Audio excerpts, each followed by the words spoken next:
Welcome, Kate. I can't wait to talk to you about Ayurveda and how we can use this ancient traditional medicine in our lives. But before we dive in, can you tell us one thing that you've done today to take care of yourself or nourish you? Great question. I love that starter.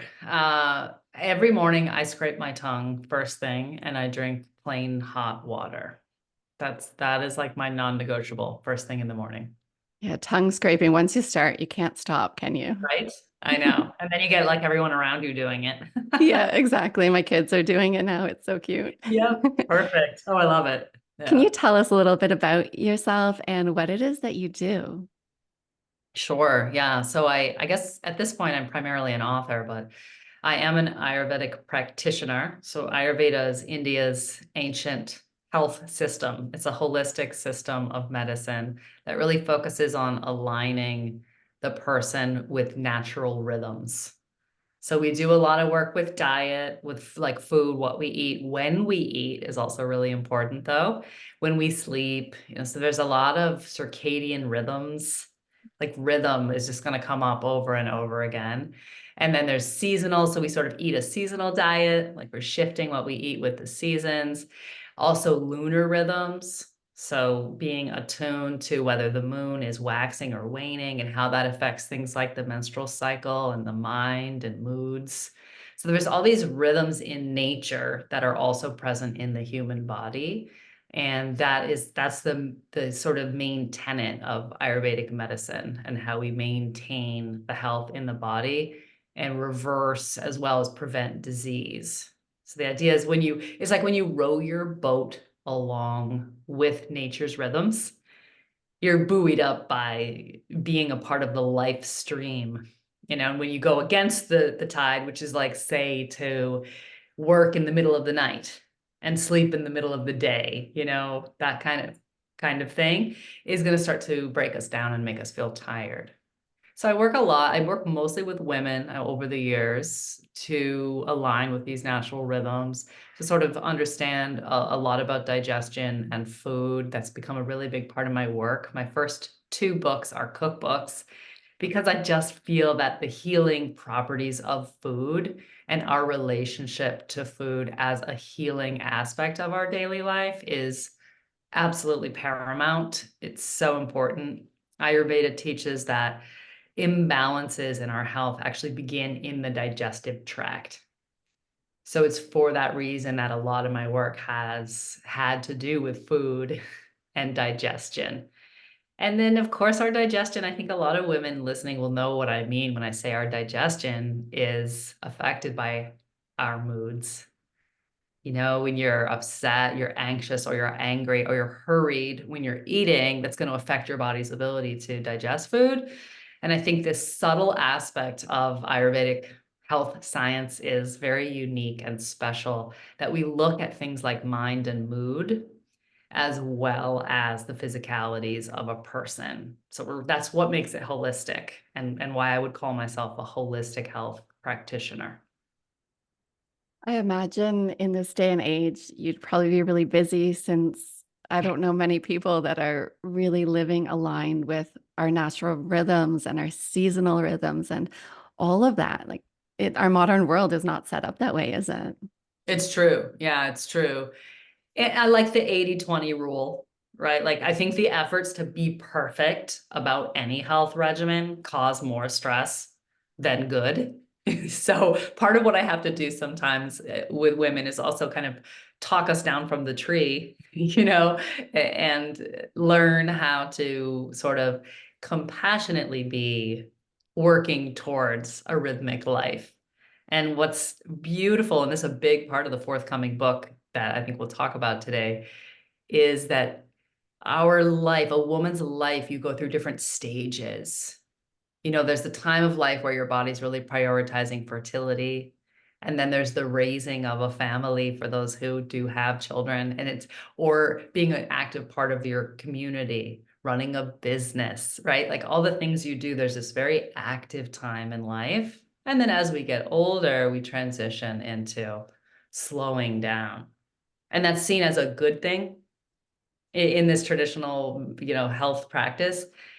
So during, some of our listeners are probably in that really busy time of life where they are raising kids, right? And there's a lot, women are pulled in so many directions, by their families and by their responsibilities to community and to finances.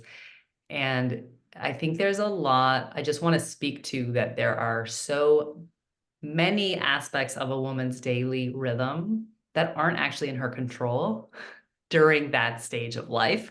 And I think we need to just get that out there first, right? Because I don't want people hearing this and being like, oh, but I can't do that and I can't do that, because my kids are doing this and my, partner's doing that and everything is going every which way. And that's a part of life. It's a time of life when things are like that. So at that time, we have to be very strategic and sort of find what are our non-negotiables. So like with women, I'll say, let's find a touchstone. Let's look at your day and like, what's the one time of day where you have, let's say, 10 minutes where you think you won't be interrupted, right? And then let's get some tongue scraping going on in there, or, a little food prep, or like we'll pick the one thing at the one time of day. And I think if a person can do that, you see yourself succeed at doing that one rhythmic activity, daily, then you just feel better. And rhythms move in a matrix. So you start getting one rhythmic touchstone, in a day, and it's like life begins to coalesce around the predictability of that moment and that activity that you do. And it's a simple thing, but I think that's how rhythm works. It doesn't have to happen all day long, right? It can just happen at one point every day, and we will reap benefits just from that.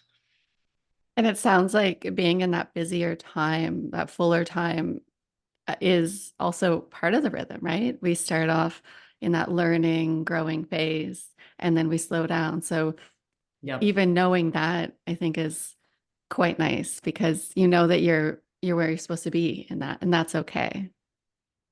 Exactly, Hillary. That's the message, right? Is that there are times in our lifespan where we're doing what we're supposed to be doing. And sometimes it's really intense and it's really busy, and like self-care may not be at the forefront during that time. There's a certain amount that we just have to do, right, in order to maintain health. But yeah, there's times where, and I feel like this is true of the menopause transition as well, that there are some changes there during that time that are uncomfortable and maybe culturally seen as undesirable. That's problematic, right? And that there are so many things about that time of life as well that are natural, and that changes are happening that are supposed to be happening. And we, I think we can rest in that and embrace that, and sort of be empowered in that when we view it from that vantage point. It's a much healthier vantage point, isn't it? Because it's going to happen anyway. So why not embrace it? Yes, and I think there's a little bit about sort of part of what I teach is being prepared for what's coming next in a lifespan. Seeing where I am now, as you just said, like realizing I'm doing what I'm supposed to be doing now, and things will change and things will be different. So, what are some of your favorite self-care practices that are based on Ayurvedic healthcare? And what are some of the ones that you recommend that women, when they are in that busier time of their lives, what are the ones that you recommend that they do that are actually doable? So back to the tongue scraping, the body sort of kicks out toxins from the digestive tract while we're sleeping. So morning routine is sort of the paramount, most important self-care moment. And so your body might kick some sort of mucus-like stuff up out through the mouth.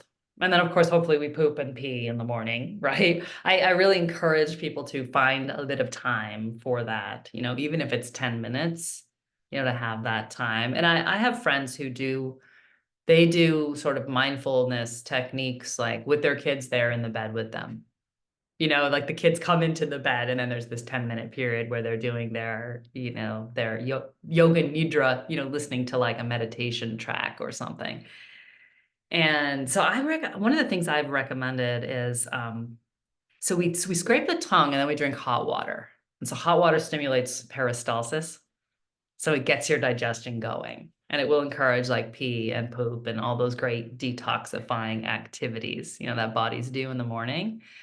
So one of the recommendations I've found helpful for women who are in that really busy time of life is to keep a hot, like an electric kettle, like a small one, in the room upstairs or in the upstairs bathroom, or if you're upstairs, like somewhere closer to your sleeping space so that you don't even have to go out into the mayhem, or the rest of the house in order to get the tongue scrape and the hot water happening. Because the hot water, I mean, if you think about like after you make a big meal, when you clean the sink, you use hot water, right? You don't use coffee or room temperature water. And so hot water has this very cleansing effect. And so it wakes up the digestive tract and also sort of clears mucus, from the throat, from the mouth. It'll warm up the sinuses. It's just a fantastic all around sort of detoxifying activity. So I feel like sometimes for women having that small kettle, like if they have their own bathroom or a space, that they get into first before everyone else is in there, then it's like scrape the tongue, drink like a half a cup of hot water. It's not about quantity, just like with the sink, right? It's about like getting that hot water in there to sort of like clear the grease, clear that away. And then I think it gives you that feeling that, I've had that moment to do that thing, for myself. And now onward into what happens next. And that seems very doable since that doesn't take very long, does it? Right. It's a quickie. I could layer on more things, right? But I feel like that is the most important and easiest to succeed at daily routine. Yeah, Yeah. that's a really good starting point. I've been doing the tongue scraping, but I haven't been drinking just warm or hot water. Well, how about tea or lemon in it? Is that good to do, or we should just do the plain hot water first and then move on to herbs? Yeah. So it's a good question. I think a little bit of a individual difference there. So if lemon is very sharp, which is great if there is a lot of heaviness or mucus so if a person wakes up sniffly or feels like there's like a gunk, in the throat or back of the throat kind of thing, or has a sluggish appetite, if a person wakes up and like takes them a long time to get hungry, or they feel like there's kind of like not great digested food from last night in there, that's when lemon in the water can be super helpful. And it doesn't have to be a ton, maybe like a quarter of a lemon. You squeeze that into a mug of water. That's great for situations where we need to really like sharpen and mobilize and bring some of that warmth into the digestion. There are those, however, who wake up like raging hungry already in the morning. Those people don't need more of that kind of a quality. So for them, I would say just the plain hot water will do the trick. Okay, that's good to know. So, are there other foundational principles that you talk about in your book and that you use in your work outside of those rhythms of life and our days and our seasons that you find are really helpful for us to understand, especially for people who are quite new to Ayurveda? Yes. So one of the things I think that is also unique to Ayurveda, and people who've heard a little bit about it will have heard that we sort of view all bodies as having a unique constitution. Like some people run hot and some people run cold. And knowing a little bit about the constitution that we all have can be really helpful. And one of the things that is at work, I think, across the board for women, and so this is like a fundamental principle that comes through in this women's health book that I wrote this year, has to do with the relationship between stress hormones and sex hormones.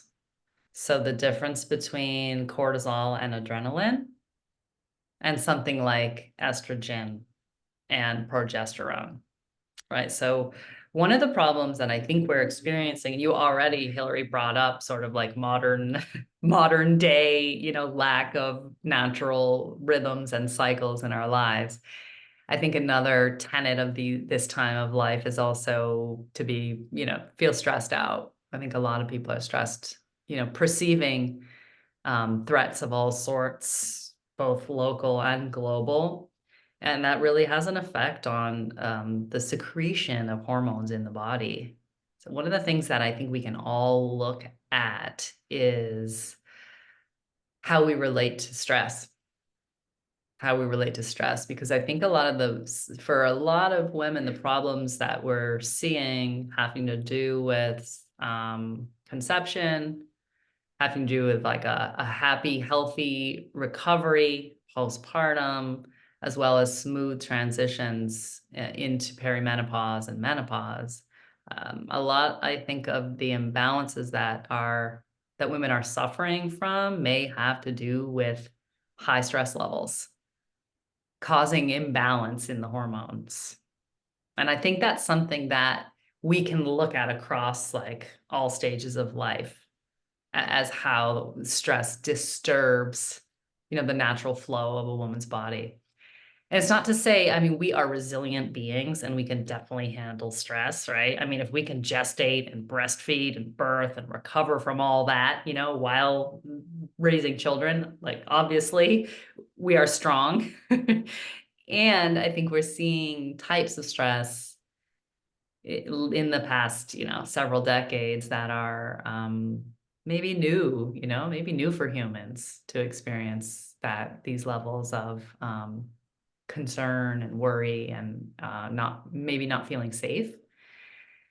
So I really think, while yes, I talk about food and digestion and those sorts of things a lot, like where I'm moving with this new body of work, really, it does a lot have to do with how we are orienting ourselves towards feeling safe and empowered in our lives. So with that comes the question of, are really sitting down with and looking at what are the things that are stressing us out, and getting help with that, having a coach or a consultant of some sort that you can talk to and also like bounce that off of, I think, and see where are there actual threats, to my safety, and where are there threats that are just perceived, but maybe not actually, there's no proof that's going to happen. So maybe we can put that worry, we'll put that in the drawer, put it away. So I think shifting how we look at life, I mean, it's a big things, but at looking at life as a celebration rather than something that we worry about all the time. And that causes physical changes, in the hormone matrix of the body. Yeah, that's a really nice way to look at it, that things can be a celebration, that life is a celebration. That is such a mindset shift, isn't it? Yes, I think it is. Yeah, it's a heart set shift. Mhm. Yeah. I find I use gratitude a lot in my work and with like myself and with my kids. And it does that as well. It helps you to appreciate rather than be caught up in the scarcity and all the possible problems that there are. Yeah, I know. Yep. Yeah, it's great. Like kind of focusing on that which is true and good, and beautiful in this Mhm. moment. And one of the things that I think is often good, true, and beautiful is our food. That's a big part of my teaching. Is that the gratitude practice that's happening is the mealtime. So, like, while these are lofty goals that we're talking about, heart shifts and mind shifts, I also use meal times and the art of enjoying food as a part. And this is all baked into Ayurvedic practice. The food is the medicine, and it is the sort of sacred moments in our days when we take in food, and the nourishment of the body is just absolutely paramount and is so important for women's bodies that do all these extra stuff. So I do think that something we can look to is gratitude around food. and meal times, where I think it's easy to get into something like grazing, and eating all the time and being disconnected from how we nourish our bodies. That can be problematic if we live that way for a long time. So one of my touchstones that I use a lot with clients is like, okay, when's the meal? Can we find a time every day, like give or take an hour, doesn't have to be exact, but can we find a time every day where we know we're going to nourish ourselves with this beautiful, true, and good, and very physical, and very tangible and sensual thing that is food? And do you have people do that for the 3 meals, or they just have that one that they focus on and then we build from there? Yeah, yeah. So I definitely think if we can start with one, because again, a lot of us are these all or nothing types, right? Where we're gonna think we have to be at the utmost, spiritual, pinnacle every time we eat food and be so grateful. And then you catch yourself in the car, you know, eating a Lara bar while you're yelling at somebody to get their soccer gear in the back or whatever. So I think if there is a one like that, we make a commitment to ourselves that, breakfast is going to be a time where we sit down, or it's lunch or it's dinner or whatever. With women, a lot of the time I'll go for that midday time once if kids are in school. It's like, is there a moment in there where, you're taking a break from work and like everyone's accounted for, and there's a time there where you can just sit and just really focus and concentrate and pay attention to the food that you're eating, at that midday time.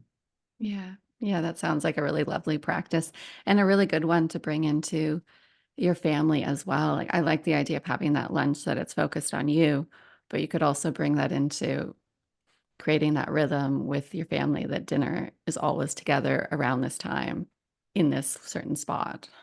Yeah. Oh, yeah. I grew up like that. I don't know about you, but I mean, it was to my chagrin. Like as a teenager, I had to be home every day by 5:30, and it was a non-negotiable. It was like family dinner was a very important thing.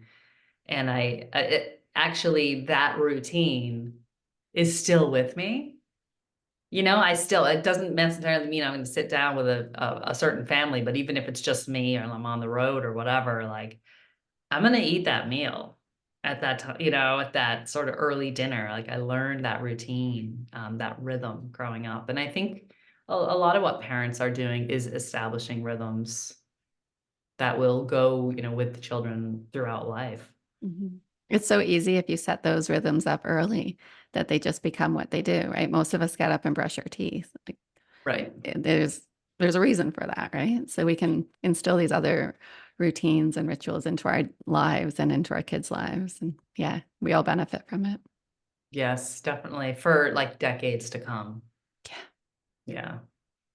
So, in your new book, The Everyday Ayurveda for Women's Health, you have a whole section on aligning with the rhythms of nature. And we've been talking about this. What are some ways that we can create routines or rhythms that flow with the seasons to help us be more aligned and healthier? Ooh, I like that. Yeah.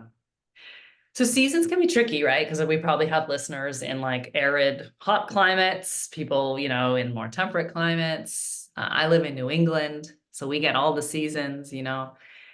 So one of the things about seasonal living is I'll often recommend that people kind of give it a year, like observe an annual cycle. And you'll notice there are times where there's more moisture. There's a rainy time. Even if you're in like Dubai, August is their time where they might get like a little sprinkle, And so the whole month of August, there's like relatively more humidity. So in every climate, we do have changes. Some are more obvious in like New England, but in other places, it's like, well, when is your relatively cool time compared to the rest of the year? So one of the things that we'll recommend in Ayurveda for a seasonal routine, for example, is drinking warm water and eating warm cooked food in cold weather. That is huge. That is so huge. So it's like we might gravitate towards salads in the summer, but then we let them go. Instead, we eat like steamed vegetables or soups or things like that. We're still eating vegetables, right? But we cook them in cold weather. And then in the summer, we can move into more of those lighter foods and have more, raw things like salads. And we'll do a lot of work with spices. This is my cookbooks will include all that information. Like, we'll use spices in the winter that warm up the gut, like ginger and cumin, for example. And then in the summer, we'll use spices that kind of cool the gut, like cardamom and fennel. And we can also cook those into waters or drink teas. Something like, there's all these detox teas out there. A lot of those have herbs in them that are fantastic in the spring and the summer. And then in the winter, we drink one of those like warmer teas, like ginger aid, like a ginger tea or some kind of like warm digest tea. And even just something very simple like that is a great way to like coax your body into shifting seasonally because your digestive fire is changing, with whether it's warm and whether it's cool out. So that is a great way. And then one, if I were just going to throw out there, like something that I think is pretty important, like for those who live in a climate where there's a rainy season, like here in New England, it's mud season, like April kind of. It's just really damp, really wet. Everything's kind of sluggish and slow, and we all feel like blah. During that time of year, Ayurveda would recommend having less dairy because dairy is very moist, right? It's like cold and oily. It's super nourishing, but at that time of year, it's going to be very similar to like rainy weather. So it might make you feel kind of like more congested or more heavy. So we'll enjoy the dairy in the winter, but less of it in the springtime. And in the spring, we might increase things like greens, like more green vegetables, preferably cooked if your climate is still cold.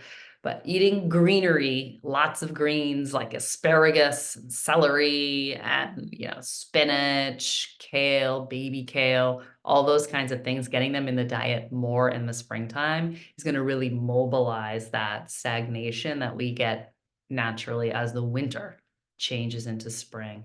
And that can change your whole year. If you just help your body get rid of the winter stagnation during that like magic month where the weather is shifting. That's amazing. I'm going to start incorporating that myself.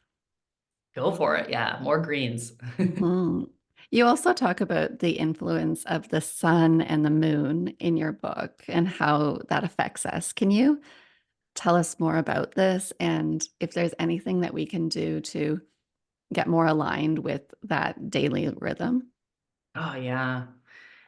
For those anybody out there who practices yoga, the magic of moon cycles is very much baked into the yoga traditions. I think we hear about it less now, but a very simple way to start attuning is just to know when the moon is full and when the moon is new. I actually write them, I draw little symbols in my calendar. And now there's all these really beautiful and cool looking moon calendars. I actually was looking at planners like in the bookstore back in January, and they had ones that, they've got like all the national holidays, and then they had the moon phase right there in the journal, in the calendar. So you can get a tool like that or just like look it up online, like Farmer's Almanac or NASA. NASA has a great moon cycle spot on their site. And just get it in your calendar. Knowing when the full moon and the new moon are happening is like step number one. And the wisdom of these changes that can help us is the idea is that when the moon is full, it affects, we know that the tides are affected, right, by full moon. So that everyone's like, oh, it's a full moon tide, stay off the beach, and the seawall is getting hammered. So what happens is the moon pulls water element closer to the surface of the earth. That's why like farmers will plant their crops, biodynamic farmers will plant the crops closer to the full moon because there's more moisture available for the seeds. And so our bodies are also more juicy And so that would correspond for those who ovulate to the time of the cycle when we're ovulating, right? So there's all that juicy kind of fertility component, which is also I call it a generative principle in women, that we are creators. So you get this creative energy around the full moon. People may be called more to socialize. It is a great time for date night, more like interacting, more communicating, more creating, more celebrating, right? It's like rah rah shish kumbah time. And when the moon then gets smaller, right, it gets dark. It's like that water element is like receding deeper into the earth, and it's sort of quieting in our bodies. So the mind is quieting. Everything is just sort of resting. It's more like a low tide than a high tide. And it's a fantastic time for us to prioritize resting. So it's like, instead of rah rah shish kumbah tonight, maybe I'm just gonna chill. You feel that sometimes where you're like, why don't I want to do, I don't want to do anything. I just want to be cozy, just want to chill. And it's natural for bodies to do that, right? To want to go out and then to want to go in. And culturally, maybe you'll probably agree with me here, Hillary, like we don't have a lot of the in. It's a lot more out, right? And so what I think is fantastic, especially back to our conversation about stress, is having that time where we allow ourselves to just be a little more inward. So according to the wisdom of lunar cycles, that happens when the moon is dark. And so I might even look at my schedule and schedule a little more action when I know the moon is getting bigger, is waxing, or is full. And then as it gets closer to the new moon, I might try to schedule less, actually. And my workouts might be a little softer, for a day or two. And in the yoga traditions, we're very careful about what we do around the new moon and the full moon, because the energy of the moon is having already such an effect on the body that we don't want to kind of do too much strong practices during that time. So it's a time to sort of respect the fact that the cosmos is affecting the body. But I think the way that this can be most helpful for women is just like, there's a time where we're like, woo, party time. And then there's a time where like, it's okay to slow down, and it's okay to just want to be cozy and be quiet and do a little bit less. And even if you don't have control of the schedule and you're still driving here and going there and doing all the stuff, you also might notice you're just not as talkative, you know? Or you just kind of want to like eat really simple food for a day or that kind of a thing. So there's ways that even in the midst of being in the flow of your life, you can also just kind of be a little quieter, a little more mellow, around that time.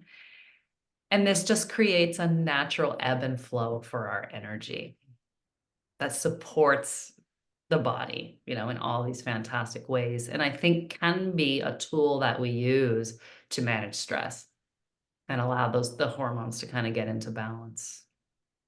Yeah, that seems like such a lovely way to live, and to, even like you say, even if you have to keep going and doing the things, just having that awareness of, oh, maybe this is why I'm not as talkative. And there's that acceptance piece that sometimes is all we need.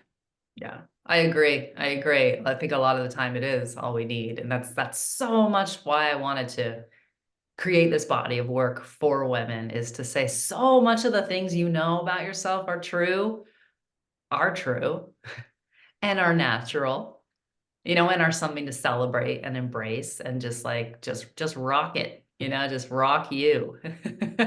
Because we are just figments of nature. It's beautiful, Yeah, it really is. I've been reading the book, and it's incredible. Like, there's so much that I'm just gonna go back to over and over again. And I haven't tried any of the recipes yet, but I can't wait to try them. Like, I really want to make the moon milk. That'll be probably one of my first ones. And there's just so many there. So it's an incredible resource, and very engaging and readable. Oh, I'm so glad to hear that. Yeah. I try to make it that way, because like as I said, we're pulled in so many directions, and so like I'm always impressed and touched and excited when someone reads the book. because it's like you're giving me your energy, by sitting and taking in the words. So I appreciate that. And I did, just for those who are in that really busy time of life, I did record the first 3 chapters as an audio. So we can I'll put that link in the show notes. That people, when they buy the book for free, you can download these 3. Because I just know that people might have an easier time digesting the information when they can also have it playing in their car, or while they're at the gym or whatever it is.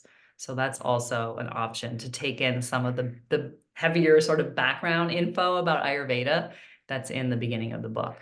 Yeah, that's amazing. Even if you do read it, it still reinforces what you learned if Yep. you can listen as well. So yeah, that's great. Yeah. So in the book, you talk about fertility and pregnancy, childbirth and postpartum. Can we talk about a few of these, starting with fertility? How can we use Ayurvedic practices to improve fertility? Yeah, I mean, to go back to the moon, there is, I think, if we ebb and flow in that way, that would allow our more, let's say, more for the body to put more juice or mojo into the ovulation period. Because then when we're not in that period, so there's the time where we're ovulating, and then there's the time where we're not, right? Where the progesterone is higher and the body's preparing to shed the endometrial lining. So if we're sort of, just as you say, just aware of these times, so then we're like a little more chill around the time. It's like the new moon of the body. When a woman is in a superb state of balance, often her period will align with the new moon. I find that to be less and less true. I think because we live indoors, we don't have access to moonlight on the body, on the skin as much. There are recommendations like in the ancient Ayurveda texts about taking moon walks, taking walks in the cool evening air under the light of the moon. So moon bathing is a practice that can absolutely encourage fertility. So it's like I think these moon cycles being a little more chill around the time where one's moon is dark, right? Which means you're closer to the period. And then when you're around the ovulation time, it's like, yeah, like being juicy, but also really focusing on cultivating that juiciness in the body. So, for example, one of the recipes that you just mentioned, the moon milk, is milk has a lot of qualities that are very similar to the fertility component in male and female bodies. It's in the ancient text, it's considered to be a milk-like thing, right? And whoever's most recently seen cervical fluid or sperm knows it's milk-like, right? It's kind of like a little slimy, like, which dairy is like that. It has similar qualities. So in Ayurvedic medicine, when we're looking to improve an aspect of the body, we'll look for foods that have similar qualities. So dairy products are like that, but also other things that have those juicy, slimy qualities. So something like licorice.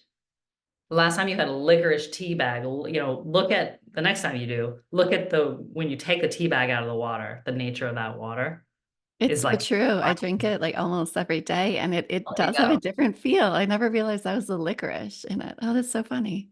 Yeah. Yeah. So one of the enemies of fertility is dryness. The enemies, according to Ayurveda, of fertility are too much heat and too much dryness. So eating a lot of dry food like crackers, all these like processed things where we've sucked the moisture out of them.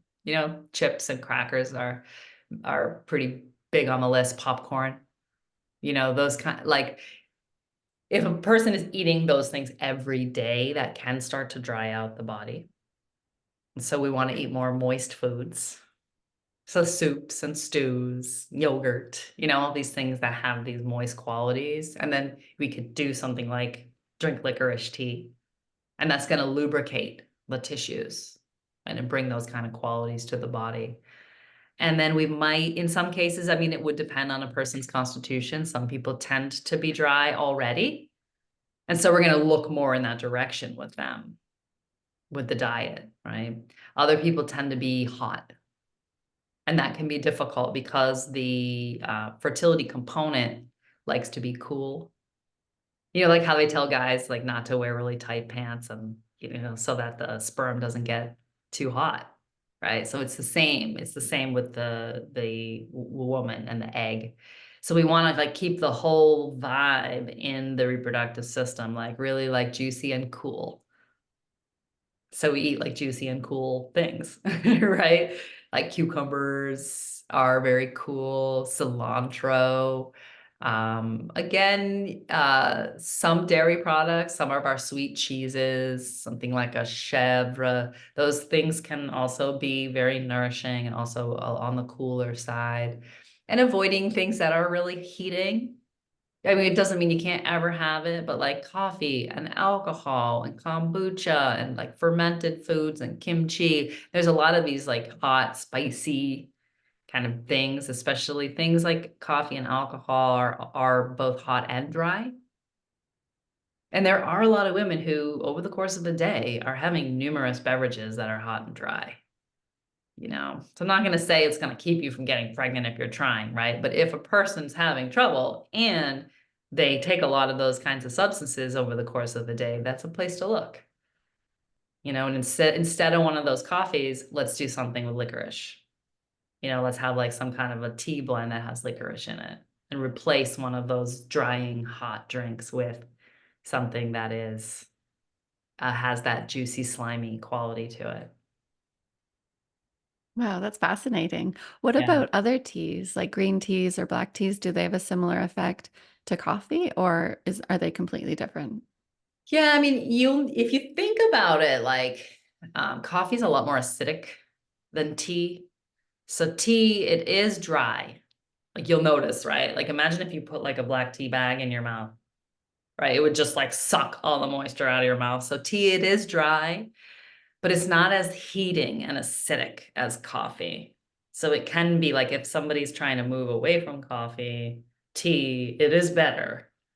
It is better. And green tea is like so much less. Imagine again, taking a tea bag, green tea bag in the mouth versus black tea bag. The green tea is not going to be as drying. Like you can tell it's not as dry. I wouldn't have anyone drink it all day long. I wouldn't have anyone drink tea all day long. I think we need to bring back like water. And in Ayurveda and in all my books, you'll find recipes for like spiced water. So we have cardamom water, coriander water, like fennel water, where you just boil the spices in the water. And then you can drink it, room temp or whatever. And you can get tea bags, dandelion tea, fennel tea, licorice and that works too. But I think part of what we can look to having more herbal teas instead of, coffees and caffeinated teas and black teas and things. Yeah. But coffee is very special in being like kind of oily and acidic and hot. Even if it's iced coffee, it's still doing all those things.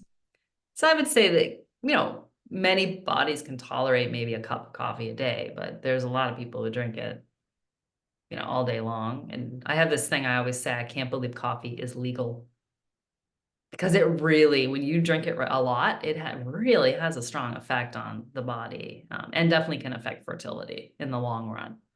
So it's something to keep an eye on that we're not overdoing it. And what about pregnancy? How can we use some of the principles and the foods from Ayurvedic medicine to make pregnancy a little bit easier or smoother? Right. Yeah. And one of the things I think we're looking at with pregnancy is we're because Ayurveda focuses a lot on prevention. Like, yes, there's healing and reversal of diseases, but a lot of what, especially when we're talking with people who are newer to Ayurveda and are just looking to integrate a little bit, to help, we want to look at how can we prevent? Because when a body is in a state of balance, let's just keep it that way. So a person's having a healthy pregnancy, let's keep them healthy, right? And let's keep them healthy through postpartum as well. So in Ayurveda, postpartum is considered a very important time for women, for the about 40 days. that the body has to really regenerate and recuperate from a massive energy output that moves in a very certain direction, right? Very small part of the body does a huge thing, right? And all goes down. It all moves down, right? And we have a lot of downward moving processes in that part of the body, not only the menstrual cycle, but also urination and elimination, right? So pooping and peeing and bleeding. That's a lot of action, right? That goes on below the navel, and that's also where gestation and birthing are going on. So there's a lot we're looking at keeping that sort of region of the body healthy. And so the way we look at that in Ayurveda, like without going too in depth, right, with something that's pretty in depth, is that we would say that that part of the body is governed by the air element. And the activity of birthing and holding the baby and all that is very much about movement. So one thing we know about air is nature is to move. Like if you ever look up at the sky and you see the clouds, like they're not just sitting there, they're moving, right? Like air moves. And so air governs like keeping the fetus from moving, right? Holding it there. And then when the time is right, blasting it through, right? So there's a lot of like movement. And so in Ayurveda, we say that movement has to do with air element. Just like we would say digestion has to do with fire element, right? So there's this elemental breakdown of the functions in the body. So what we want to do to encourage like healthy, smooth pregnancies and postpartum is we want to keep the air element balanced because its nature, again, as you know, if you look at the sky, right, its nature is to get a little erratic. Air element is, it's not very grounded and cozy. It's kind of like, woo, it's moving and it's blowing, and it can like how a gust of wind comes and like, pushes all this energy. So the way that we balance the air element and keep the body strong and healthy through the gestation period, it has to do with balancing the qualities of the mobile quality of air. And interestingly, air is very drying, right? So if you go stand naked on Mount Washington, imagine what your skin is like, right? After like super dry. And so all this air element that's like very active in the body and doing all of the activities around birthing and gestating, we balance that with oil. There's a lot of oil in this women's health book, like therapies and foods with oils. Because imagine like, when you're on Mount Washington and that wind is blowing, right? And your skin gets all dried out and you're cold and like you go home and you take a hot bath and you put on like lotion, right? You would like calm the skin and get cozy. So one of the techniques that is to this day in India, women like other relatives will come. It's very common for relatives to come live with a woman after she's had a baby, and they'll oil her. They'll oil the woman's skin and the baby's skin every day for a good month after the baby is born. And that's to balance that air element. And so what it does is it brings these kind of cozy, grounded, like strength energy to the body. So oil massage is potentially at the top of my list for activities for women to sort of learn about and do. So you can oil the skin like while you're pregnant, oil the belly. Very, very good for the skin. And the skin is the largest organ in the body, and it's the one that meets the outside world all the time. It's covered with nerve endings, and there's a lot going on there. And so when we oil the skin regularly, we really create like a force field around the body and around the baby, and that's this body is a universe for that baby, and so we're really protecting and like cozying up that universe that this baby is in when we do a warm oil massage. So there's all sorts of fancy oils, but it's usually a sesame based oil that we'll recommend. if people go to my website, you'll find, or any of my books, I talk about oils, and there's links if you want fancy oils, and all that sort of thing. But very simply, just to start with like a refined, if you want to just give it a go, you start with a refined sesame oil that you buy in like the, body section. And you warm the oil. I do that just by like sticking the container of oil in a sink of hot water, or in a mug or something like that with hot water. And you oil the body before the shower. And so the hot shower is that opens the skin, right? And sort of allows this exchange of the oil and the pores to happen. And so that's where we really kind of get that oil a bit deeper into the body. So that's what's different about how we apply the oil is it happens before the shower. So shower, bath, after oil massage. And it's a total game changer. If a woman's able to do that even at least once a week during pregnancy and get that routine, like engage with that routine, and then keep doing it after the birth, it's fantastic. And definitely people can look me up on my website, on Instagram, to get more information and resources around like how to, if there's any confusion, right, around how to do the oil massage. Like I have videos about it all over the place, and we'll make sure that those resources are easy for them to find. Yeah, we'll definitely have all that in the show notes. And for people who are just listening and aren't going to look at the show notes, could you just let us know what your website is and your Instagram and where we can find your book?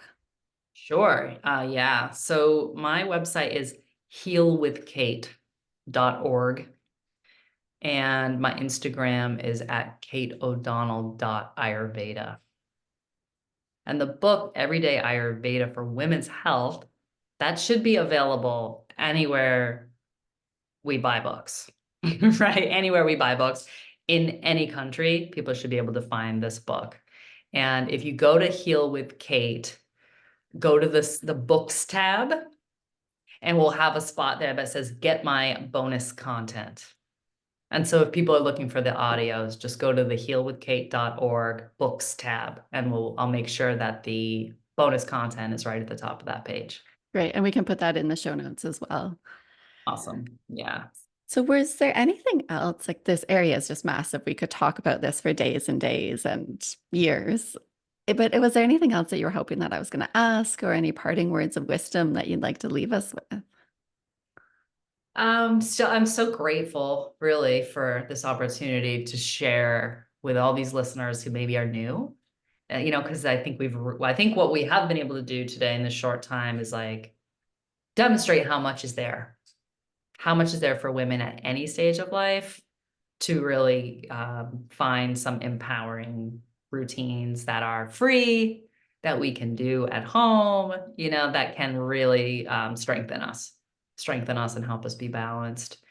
And I just want to kind of bring it back to my point earlier that even just if you do one thing, the whole matrix of a life can coalesce around one intentional moment that happens on a pretty much regular basis, right? And that is enough. We don't have to do it all. That is enough. So I think if there's one thing that like sticks out to somebody from my book or from this show, just give that a go, give that thing a go and don't try to do it all. And it is inevitably going to lead towards what you're supposed to be doing next.